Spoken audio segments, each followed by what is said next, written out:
Hello everyone. सो आज हम लोग एक धांसू कंटेंट को लेके मिल रहे हैं एंड आज का जो हम लोग का टॉपिक है वो रहेगा टैक्स का आंसर पैटर्न कैसे रहेगा, कैसे कैसे हम लोग आंसर्स को लिखेंगे, जिससे सीयू कैसे चेक करते हैं पेपर को, सजेस्टेड आंसर के हिसाब से हम लोग इस चीज को मिलाएंगे। ठीक है ना। सजेस्टेड आंसर मेरे एक्सपीरियंस क्या बोलता है और सीयू में जनरली मार्क्स कैसे आता है। अब तो देखो मैं रिजल्ट के लिए सिर्फ बात करता हूँ। रिजल्ट इज की, ठीक है, सबसे इंपॉर्टेंट चीज क्या है, रिजल्ट। सो अभी वीडियो को आप देखने से पहले, स्टार्ट करने से पहले देखिए दो चीज ध्यान रखिएगा, कुछ भी स्किप मत करिएगा। 2x में देखना है तो देख लीजिए, बट मैं आज तो ऑलरेडी 2x में ही रहूंगा आपके लिए, ताकि आपका भी ज्यादा टाइम नहीं लूं, वेस्ट नहीं करूं। उससे पहले एक रिक्वेस्ट है सबसे कि चैनल को सब्सक्राइब नहीं किया तो जरूर से कर लीजिए, क्योंकि मैं देखा हूं अक्सर 55% एनालिटिक्स में दिखाता लोग वो हैं जो सब्सक्राइब नहीं करते हैं। तो अगर हम लोग अभी 26,500 सब्सक्राइबर है, तो अगर आप सब्सक्राइब कर लो तो सोचो हम कहाँ जा सकते हैं। ठीक है, 40,000 सब्सक्राइबर्स, बट आप लोग नहीं करते। प्लीज काइंडली मेरा रिक्वेस्ट है, हमें मोटिवेशन मिलता है इससे। अब सुनिए ध्यान से ये बात, और कैसे कैसे आज हम लोग किस डील करेंगे वो चीज को सुनिएगा। ठीक है। सो अभी हम जो बात करने जा रहे हैं वो आपसे बात करने जा रहे हैं क्या चीज के बारे में बेटा, आंसर राइटिंग पैटर्न के बारे में। कलकत्ता यूनिवर्सिटी जब आंसर राइटिंग के बारे में बात करता है, मार्क्स नहीं मिलता है सीयू में। सबसे बड़ा प्रॉब्लम क्या है, मार्क्स नहीं मिलता है। सर मार्क्स क्यों नहीं मिलते हैं? देखिए बहुत सारे बच्चे सीए देके आते हैं, वहां का भी आंसर राइटिंग इसमें लिखते हैं। बहुत सारे बीकॉम वाले वो तो बिना पढ़े भी लिख देते हैं, और जो पढ़ के लिखते हैं वो भी आंसर लिखना नहीं जानते। हाँ, पढ़ तो बहुत कुछ लिया है सर, सब पूरा पढ़ लिया, पूरा लिख दिया, सही लिखा, बट फिर भी आंसर नहीं मिला। सर ऐसा क्यों हो रहा है कि सर इतना कुछ करने के बाद, मेहनत करने के बाद भी आंसर नहीं मिल रहा है? तो कहीं ना कहीं कमी हमारे में भी होगी। इंस्टीट्यूट का, यूनिवर्सिटी का तो बात मत करो, उतना गलती करता है उसका कोई कर नहीं सकते। बट क्या उसको लेके हम लोग क्या रो सकते हैं?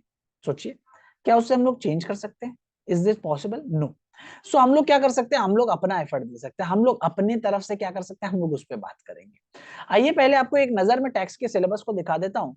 टैक्स के सिलेबस में ये सारे आपके पास चैप्टर है, मैं चैप्टर वाइज आपके आंसर पैटर्न को डिस्कस कर देता हूँ। ठीक है। तो अगर मैं सबसे पहले बात करूंगा चैप्टर वाइज में, कंप्यूटेशन। कंप्यूटेशन में आपका टोटल इनकम भी आता है और टैक्स लाइबिलिटी भी आता है, computation of total income and tax liability. So computation chapter में मैं आपको दो क्या क्या लिखना है आंसर में, ये तो ऑब्वियसली सम सॉल्व करके आपको पता है, लेकिन मैं एग्जैक्ट पॉइंट्स टच करूंगा कि ये चीज रह गया ना तेरा आंसर में, तेरा काम बन गया, मींस तेरे को फुल मार्क्स मिलेगा। ठीक है, उसमें कोई तरह रोक नहीं सकता। तो सबसे पहला चीज आप क्या बनाओगे sir? Number 1, total income statement. Total income sir ये तो हमें पता है, नहीं सर सेपरेट बनाओगे। सेपरेट मींस पहले बेटा तुम टोटल इनकम सॉल्व करेगा, ठीक है, उसके बाद तू टैक्स लाइबिलिटी करेगा, उसके बाद तू टैक्स लाइबिलिटी का स्टेटमेंट बनाएगा। ओके, ये दोनों क्या होगा, सेपरेट। सेपरेट। और सबके ऊपर जो शब्द इस्तेमाल करेगा ना, शब्द इस्तेमाल करेगा, वो क्या करेगा, ऐसा करेगा, computation of total income. Income किसका? Of, suppose mister X, of mister X, कब का? फॉर, ठीक है, for previous year 2023, 22-3 and assessment year 23-24। बात समझ रहे? मतलब कुछ कॉमन नोट्स है, कुछ कॉमन पॉइंट्स है जो इंस्टीट्यूट को चाहिए। भाई तुम इनकम टैक्स का फाइनल एग्जाम दे रहे हो, मतलब इसके बाद तो टैक्स है ही नहीं। आप खुद सोच के देखो, इसके बाद आपका टैक्स आएगा क्या? कभी नहीं आएगा सर। ये लास्ट सेमेस्टर है सर, इसके बाद तो टैक्स नहीं आएगा अनलेस एंड अनटिल आप एमकॉम वगैरह में टैक्स ऑनर्स वगैरह कुछ कर रहे होगे। ठीक है, सो ये आपका लास्ट है। तो आपको ये शब्द फॉर किसका निकाल रहे हो, कब का निकाल रहे हो, क्या निकाल रहे हो, ये सब। सर क्या लाइन खींचना जरूरी है? जो लाइन खींचते हैं, नो लाइन्स रिक्वायर्ड। क्या बोला मैं? नो लाइन्स रिक्वायर्ड, कोई दरकार नहीं है, नो लाइन्स। सर अमाउंट का कॉलम बिल्कुल लिखोगे, दरकार है, लाइन्स का कोई भी दरकार नहीं है। टोटल इनकम लिखा, टैक्स लायबिलिटी। सर और क्या है चीज बहुत इंपॉर्टेंट है बेटा, तुम राउंडिंग ऑफ करना भूल जाते हो। Rounded off 288A 288B, rounded, दो बार लिख दे रहा हूं ताकि गलती मत करना। राउंडेड ऑफ, क्या? राउंडेड ऑफ लिखना भूल जाते हो। सर और क्या? सेक्शन नंबर मेंशन करना इंपॉर्टेंट है क्या? अरे सब कुछ मत करो, बट रिबेट्स के सेक्शन तो मेंशन करो। सेक्शन नंबर, क्या बोला? Section numbers important, section numbers mention कीजिए ना। सेक्शन नंबर, रिबेट की मेंशन कीजिए, रिबेट अगर सम में है तो रिबेट की मेंशन कीजिए। सम में सर अगर राउंडिंग ऑफ हो रहा है, ऑब्वियसली वो होना चाहिए, अगर राउंड फिगर में नहीं है तो राउंडिंग ऑफ के सेक्शंस मेंशन कीजिए। जगह जगह पे जहां जहां इंपॉर्टेंट सेक्शन, सैलरी का जो स्टैंडर्ड डिडक्शन है, ठीक है, स्टैंडर्ड डिडक्शंस है उसकी सेक्शन मेंशन कीजिए, बहुत इंपॉर्टेंट है। ठीक है, ये छोटी छोटी बात है, आप इसको मतलब ध्यान नहीं रखे ना तो आपका गेम हो जाएगा। क्यों स्ट्रेस दे रहा हूँ सर इतना, इस पे मेरे को पूरा 15 मार्क्स चाहिए बेटा, इसमें एक भी नंबर तुम कम नहीं लाओगे। ठीक है, ये पूरा 15, सर 15 कैसे आएगा, ये सारा फॉलो करना पड़ेगा वरना कभी नहीं आएगा। ठीक है, अपना दोस्त लोग को भी भेजना ताकि वो लोग का भी हेल्प हो सकेगा। ठीक है, तो सबसे पहला चैप्टर में आपको समझ में आ गया क्या क्या चीज देखना है, ध्यान से, ये सारे आपके पेपर में मिनिमम होना चाहिए। ठीक है, और आपको कुछ लाइन बाजी मारने का दरकार नहीं है, कोई लाइन नहीं लिखोगे चलेगा, मेरे को चलेगा, कोई दिक्कत नहीं है, इतना लिखना ही लिखना है, इससे कम में मेरे को नहीं चलेगा। सर डिडक्शंस अंडर चैप्टर 6 से वो लिखो, वो मेंशन करना जरूरी है, लाइंस डिडक्शंस जो हो रही है उसकी लाइन मेंशन कीजिए, कौन से सेक्शन का है। ठीक है, डिडक्शन के सेक्शन मेंशन कीजिए, जो काम काम के चीज आपको मेंशन करना है, बेयर मिनिमम चीज होते हैं इसमें। सर अगर हम परक्यूजिट गंदा से लिख दिए, हाँ अगर सर हम सैलरी बहुत गंदा से वर्ड से लिख दिए, सर थोड़ा सा समझ नहीं आ रहा, figures are important, lines are not important, figures are important, writing is not important. Okay, figures important है, फिगर्स मतलब अमाउंट, ये इंपॉर्टेंट है, ये बहुत सजा के लिख लीजिएगा, मतलब वो क्लियर होना चाहिए, और क्या सजा के लिखने का मतलब क्या, और क्या क्लियर होना चाहिए। ठीक है, ये कुछ पॉइंट्स है। अब सर क्या सब कंप्यूटेशन में इंपॉर्टेंट है, नहीं बट ये कंप्यूटेशन में भी इंपॉर्टेंट है, एडवांस टेक्स्ट में, बट मैं आपको बोला जैसे प्रॉमिस किया। ठीक है, चैप्टर वाइज आपको डिस्कस करूंगा, तो चैप्टर वाइज में अगर मैं आ जाऊं सेकंड चैप्टर, सेकंड चैप्टर में क्या है sir, advance tax. Advance tax से सर क्या सम आता है सर, प्रैक्टिकल सम भी आ सकते हैं, थ्योरी सम भी आ सकते हैं। ठीक है, पहले प्रैक्टिकल की बात कर लेते हैं, थ्योरी की फिर बात करें। प्रैक्टिकल सम में सर एडवांस टेक्स में क्या क्या होना चाहिए, अगेन जो एडवांस टैक्स जानता है, चैप्टर पढ़ा हुआ है, उसमें आपको पता होगा पहले आपको कम्युनिकेशन ऑफ टोटल इनकम करना है, टैक्स लाइबिलिटी करना है, यहाँ पे आपको सेपरेट स्टेटमेंट जो ऊपर बोला वो नीचे भी करना है। जैसे आप कम्युनिकेशन ऑफ टोटल इनकम लिखा हो, यहाँ पे आप लिखो communication of advance tax liability, जो आपका थर्ड स्टेटमेंट होगा वो लिखना है। ठीक है, सो ये सारा आपको मेंटेन करना है। उसके बाद इसमें जो काम का चीज है, जो आप ऊपर कर रहे हो तो इसमें भी करोगे, काम का जो चीज है वो इंस्टॉलमेंट टेबल। ठीक है, क्या इंपॉर्टेंट है इसके अंदर, क्या इंपॉर्टेंट, ड्यू डेट्स देना, कुछ दो ना दो, ड्यू डेट्स देना, इंस्टॉलमेंट के शॉर्टकट मत लेना, वर्किंग्स पूरा डिटेल में करके देना, इंस्टॉलमेंट का शॉर्टकट नहीं लोगे, वर्किंग पूरा करके दोगे।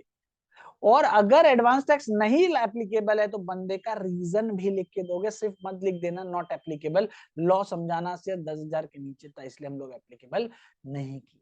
ठीक है, तो ड्यू डेट्स आपका इंपॉर्टेंट, वर्किंग इंपॉर्टेंट है, रीजन इंपॉर्टेंट, क्लियर है मेरी बात। आइए अब आपको मैं क्विकली और आगे ले चलूं, टीडीएस, टीडीएस एक सैलरी का सम से बाकी थियोरेटिकल है, तो TDS and return of income ये दोनों ही थ्योरी है। रिटर्न ऑफ इनकम, ये देखिए TDS, return of income and assessment procedure, मैं इसको भी डिस्कस कर देता हूँ इसी के साथ। 5 नंबर में असेसमेंट प्रोसीड्यूर, ये तीनों क्योंकि टेक्निकली कोर थ्योरी है। सर इसमें कितना लिखूंगा, do not forget, do not forget law language, please don't change, please. मेरे बुक में ऑलरेडी मैंने आपको पूरा कंसाइज करके लॉ में ही दिया है। ठीक है, कोई अपने वर्ड्स का ज्ञान व्यान नहीं है। ठीक है, सो थ्योरी में सर क्या रटना पड़ेगा, रटना पड़ेगा, इन शॉर्ट रटना पड़ेगा। ठीक है, आपको सेक्शन नंबर क्या मेंशन करना है, यस मेंशन, मेंशन सेक्शंस। ठीक है, बहुत छोटा है क्योंकि ये सारे क्वेश्चन सेक्शंस पे डिपेंडेंट है। आपको 5-7 मार्क्स क्यों देगा, वो तभी देगा जब आपने लॉ का लैंग्वेज यूज किया है और सेक्शन लिखा है। सर थ्योरी छोड़ दे, नहीं मैंने जो टैक्सेशन थ्योरी दिया ना सॉल्व पूरा आंसर के साथ, वो करके चले जाओ बस, और कुछ नहीं करने का दरकार। ठीक है, ये मेरी गारंटी, इनकम टैक्स में उससे ज्यादा आपको थ्योरी पढ़ने का दरकार नहीं है। ठीक है, तो हम लोग किसका इसका डिस्कस कर लिया भाई, हम लोग ये सारा डिस्कस कर लिया। अब बचा इंटरेस्ट। सर इंटरेस्ट चैप्टर में ऐसा क्या है जो बहुत डिफिकल्ट है, जब बताना चाहते हो क्या मेंशन करना है।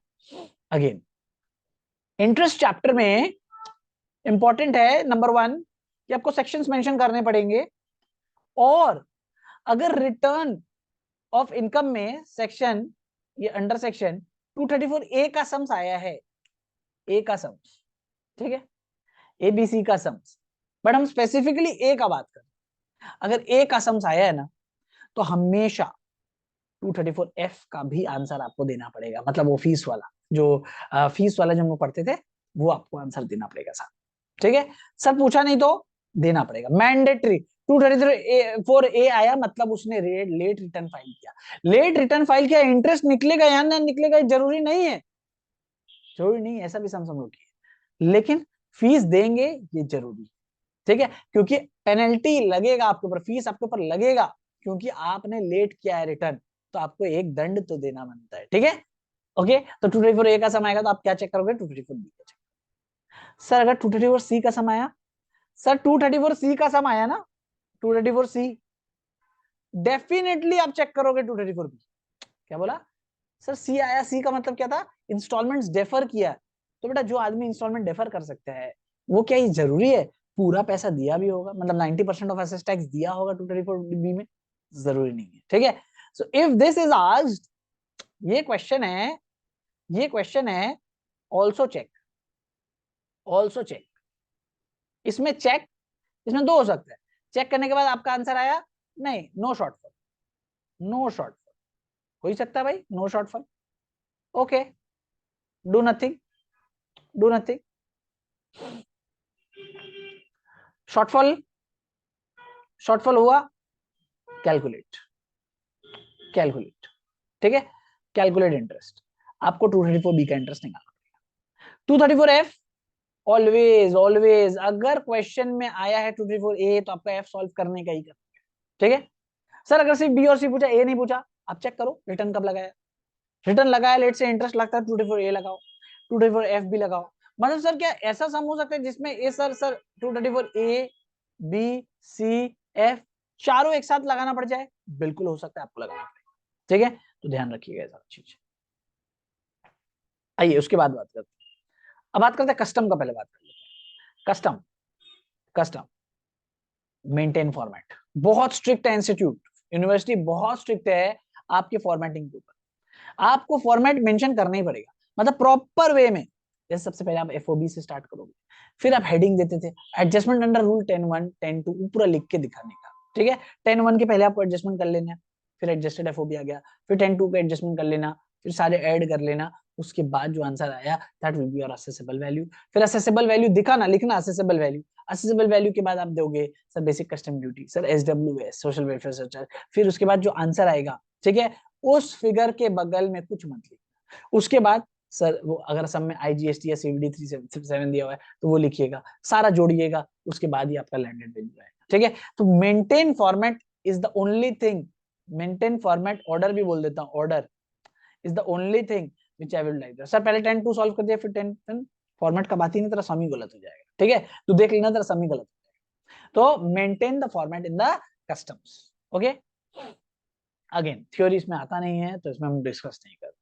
नाउ लास्ट जीएसटी के बारे में बात कर लेते हैं। GST, GST is such a topic जहां पे आपको बहुत सम्स भी देखने मिलेंगे, सम्स भी देखने मिलेंगे, एंड हाँ थ्योरी भी देखने मिल सकता है। थ्योरी के लिए अगेन मैं वही नोट देना चाहूंगा आपको, क्या नोट, थ्योरी का जैसे एज इट इज इसमें बताया था, कहाँ बताया था, ये रहा, ये रहा, लॉ लैंग्वेज सेक्शन जो भी लिखा हुआ है जीएसटी का मेरे किताब में, आप वही फॉलो करोगे, उसमें कोई भी चीज चेंज नहीं कर सकते। पहला लॉ लैंग्वेज मेंशन, दूसरा मेंशन सेक्शंस, ये दोनों में आप कोई छेड़ बदल नहीं करोगे, ठीक है, कोई भी आप टच वच नहीं करोगे, आप इसको मेंटेन करोगे। नाउ जीएसटी सम्स हो गया, जीएसटी थ्योरी हो गया, जीएसटी थ्योरी हो गया, अब जीएसटी के सम्स के बारे में। जीएसटी के सम्स में आप शब्दों का इस्तेमाल चेंज करोगे, कंप्यूटेशन मत लिखना, इंस्टेड ऑफ कंप्यूटेशन यहाँ पे आप ये लिखना स्टेटमेंट्स, स्टेटमेंट्स शोइंग, ये शब्द का इस्तेमाल कर करके चलना, ठीक है। सब में अगर सेपरेटली लिख के दे दिया भाई कंप्यूट, क्योंकि नहीं लिखता है, लिखा तो लिखा, तो आप कंप्यूट यूज कर देना, नहीं तो मैक्सिमम सम्स में आप क्या इस्तेमाल करोगे, आप इस्तेमाल करोगे स्टेटमेंट शोइंग, क्या इस्तेमाल करोगे, स्टेटमेंट शोइंग, ओके, ये याद रखना, जीएसटी के सम्स में ये याद रखना। उसके बाद जीएसटी के सम में अगर इंट्रा स्टेट है, इंट्रा स्टेट सम्स का, इंट्रा स्टेट वाला सम्स आया है तो सीजीएसटी एसजीएसटी अलग अलग दिखाना, और इंटरेस्ट इंटरस्टेट है तो भाई कोई फायदा नहीं है। आप कभी भी ऐसा मत करना कि आपको लग रहा है सर 18% है, ठीक है, आपको लगता है 18%, हम सीधा 18% सीजीएसटी डाल दिए, अब नौ नौ आधा आधा कर रहा है, आईजीएसटी 18%, आईजीएसटी 18% डाल देना, बट इसमें कभी शॉर्टकट लेने का मत सोचना, आंसर सेम ही होगा ऑब्वियसली, बट शॉर्टकट मिल लेना, क्यों, क्योंकि फिर आप इनपुट टैक्स क्रेडिट में फंसोगे और ये लॉ ही गलत है, बिकॉज हम लोग dual model of India follow करते हैं जीएसटी के लिए, ठीक है। तो ऑलवेज चेक प्रॉपरली, पहला स्टेप, तीन चीज आप चेक करोगे, कि जो जीएसटी का सम जब आए तो पहले ये चेक कर लेना भाई, इंट्रा वाला सम है या इंटर वाला सम है या हाइब्रिड है, उसके बाद ही करना। जनरली सारे सम हाइब्रिड होते हैं जिसमें इंटर स्टेट भी हो इंट्रा स्टेट भी हो, ठीक है। तो आपको ये सब चीज ध्यान रखने का, ठीक है।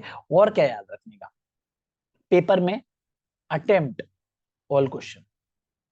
सर मेरा 2-4 चैप्टर बहुत स्ट्रांग है, कोई फायदा नहीं, अटेम्प्ट ऑल क्वेश्चंस।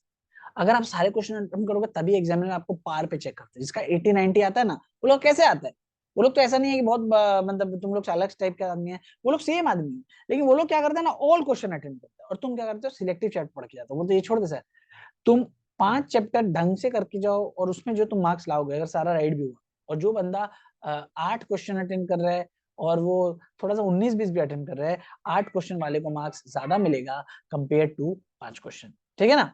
क्योंकि एग्जामिनर देखता है आपको ओवरऑल नॉलेज है। यही मेरी तरफ से मैसेज रहेगा। वीडियो अच्छा लगा होगा तो लाइक एंड शेयर कीजिएगा, अपने फ्रेंड्स के साथ जरूर से शेयर कीजिएगा। कॉलेज ग्रुप में बहुत आपके रिजल्ट में 10-15 नंबर का फकर ऐसे ही ले आएगा, ठीक है। चलिए मिलेंगे नेक्स्ट वीडियो में, till then take care, bye bye.